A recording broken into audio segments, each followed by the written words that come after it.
Ruang Kuliah menjawab pertanyaan seputar pendidikan agama Islam, Islam Ulil Albab, dan Islam Rahmatan lil Alamin. Assalamualaikum warahmatullahi wabarakatuh.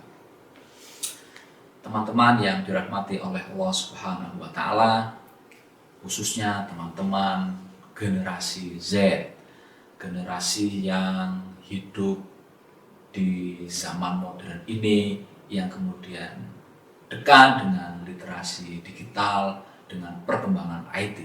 Mudah-mudahan kita semuanya bahagia, karena dengan kebahagiaan mudah-mudahan kita semakin mudah menjalani hidup kita sehari-hari. Amin ya rabbal alamin.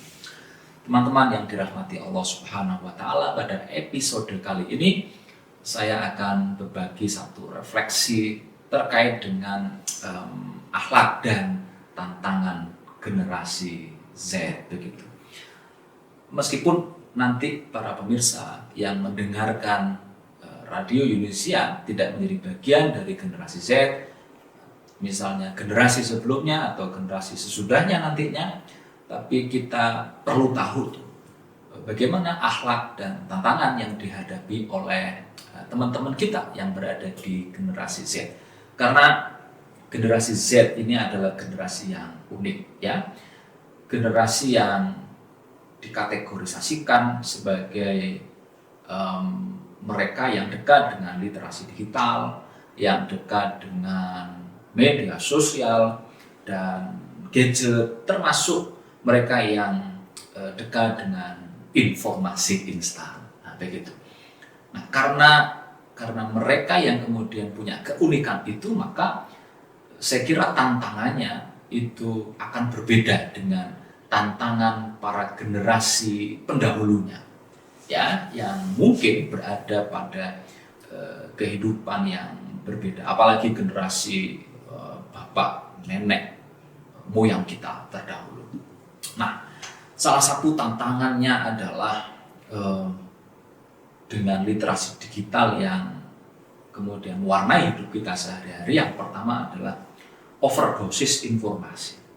Jadi banyak sekali informasi-informasi yang kemudian masuk dan hinggap di dalam si generasi Z itu melalui Instagram, melalui website, melalui TikTok begitu ya, melalui YouTube begitu. Nah, itu overdosis tuh. Jadi setiap hari kita disuguhi oleh banyaknya informasi. Terkadang informasi-informasi yang banyak itu kemudian tidak kita imbangi dengan pengetahuan yang memadai tentang informasi itu, sehingga kita kadang-kadang terjebak pada informasi-informasi yang instan, tetapi kita tidak mampu menelaahnya secara baik karena kita kekurangan bekal pengetahuan terkait dengan informasi yang kita dapatkan itu. Nah, itu tantangannya. Jadi informasi yang datang dari sana sini, dari kanan kiri, tidak hanya dari lokal saja, tetapi dari semuanya, termasuk informasi dari dunia internasional, dari semua bidang, itu sangat mudah untuk kemudian kita dapatkan. Nah, itu tantangan yang pertama. Yang kedua adalah kecanduan media sosial. Nah, begitu. Ini memang bagian yang tidak bisa kita pisahkan dari generasi Z, ya. Meskipun pada akhirnya, kalau yang saya amati dan saya lihat, kecanduan media sosial ini tidak terjadi hanya pada generasi Z, termasuk generasi-generasi sebelumnya, begitu ya. Jadi kita itu kalau 1 jam saja nggak pegang HP, nggak scroll Instagram misalnya, atau kalau kita mau bepergian lalu kemudian HP itu ketinggalan, itu ada semacam rasa gelisah, begitu ya, rasa gelisah. Nah, ini bagian dari tantangan yang kemudian harus kita hadapi. Jadi kecanduan media sosial itu juga menjadi bagian dari tantangan yang sifatnya lebih makro gitu. Jadi ketergantungan kita pada gadget itu menjadi tantangan kita. Jadi hal-hal yang semacam itu harus betul-betul bisa kita sikapi. Yang ketiga adalah, nah ini berdasarkan hasil riset generasi Z punya tantangan kecenderungan individualisme dan juga hedonisme, begitu ya. Ini berkaitan dengan tantangan sebelumnya. Jadi ketika kita berada pada posisi ketergantungan, kecanduan terhadap media sosial, itu akhirnya berpotensi melahirkan pribadi-pribadi yang individualis, pribadi-pribadi yang kecenderungan lebih suka menyendiri. Begitu. Ya barangkali secara sederhana misalnya kalau kita sudah asik main Instagram, terus kemudian scroll konten-konten di Instagram, di TikTok, begitu ya, atau di YouTube, itu kadang-kadang kita sudah tidak peduli dengan kanan kiri kita. Ya, banyak fenomena membuktikan. Misalnya kita nongkrong bareng di satu forum atau di kafe misalnya, itu yang terjadi pada asik tuh main Instagram sendiri-sendiri, asik dengan gadgetnya, begitu ya, sehingga kemudian mengabaikan kanan kirinya. Yang seharusnya itu bisa kita jadikan sebagai forum untuk saling ngobrol, saling bertukar gagasan, saling berinteraksi dengan orang-orang di sekitar kita, tapi kita malah sibuk dengan HP kita. Nah, itu bagian dari salah satu tantangannya. Jadi kecenderungan individualisme termasuk kecenderungan hedonisme. Nah, begitu. Nah, misalnya apa?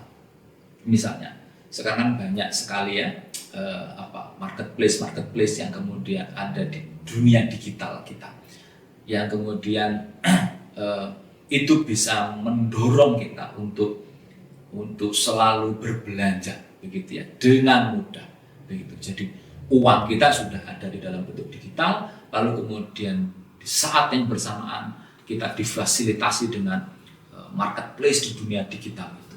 Jadi kita kalau asik misalnya kita menuju pada marketplace tertentu ya, tidak perlu saya sebutkan misalnya, itu secara kita tidak sadar, oh ini barangnya bagus, kayaknya murah deh, langsung klik begitu, langsung klik saja. Jadi saya pernah mendengar ada seseorang yang berada di generasi Z begitu, yang kalau setiap hari menjelang tidur itu scroll sesuatu di marketplace, dan pada akhirnya setiap hari ngeklik sesuatu yang kemudian itu secara tidak disadari dia ternyata setiap hari belanja sesuatu, sampai kemudian sesuatu itu numpuk di rumahnya dan kemudian nggak terpakai, begitu ya. Nah, ya karena dorongan kesenangan kita, karena dorongan yang kemudian dipengaruhi oleh kemudahan yang kita dapatkan di dunia digital kita. Nah, termasuk kemudian tantangan yang terakhir menurut saya adalah karena kecenderungan individualisme itu mengakibatkan banyak generasi Z kita itu minim interaksi langsung, ya, minim interaksi langsung.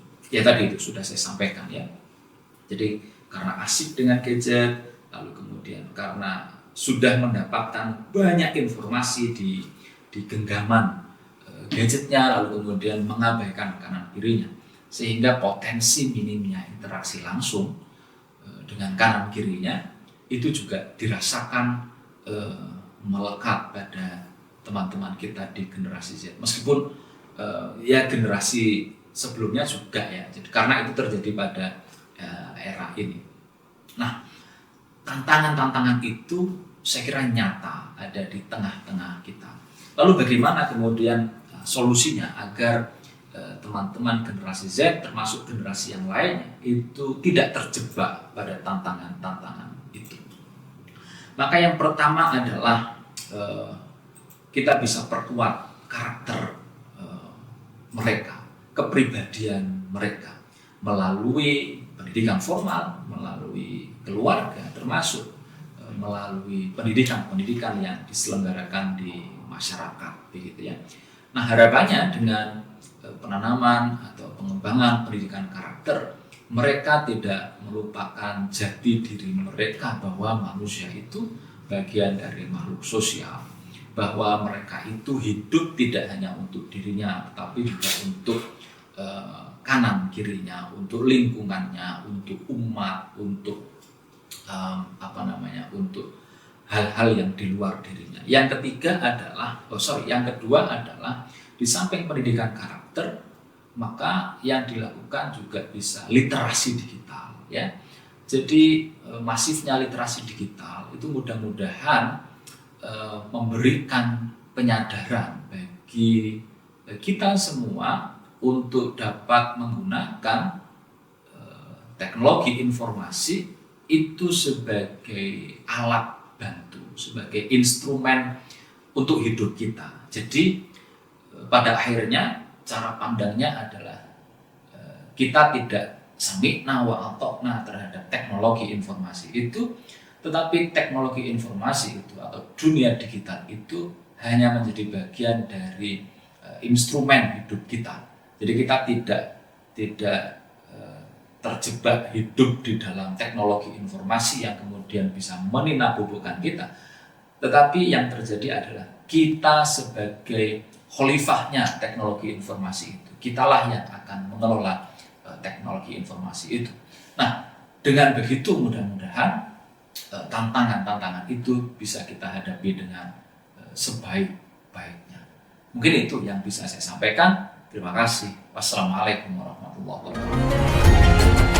Ruang Kuliah menjawab pertanyaan seputar pendidikan agama Islam, Islam Ulil Albab, dan Islam Rahmatan Lil Alamin. Ruang Kuliah, persembahan dari Radio Dakwah Unisia, suara kebaikan, inspirasi kehidupan.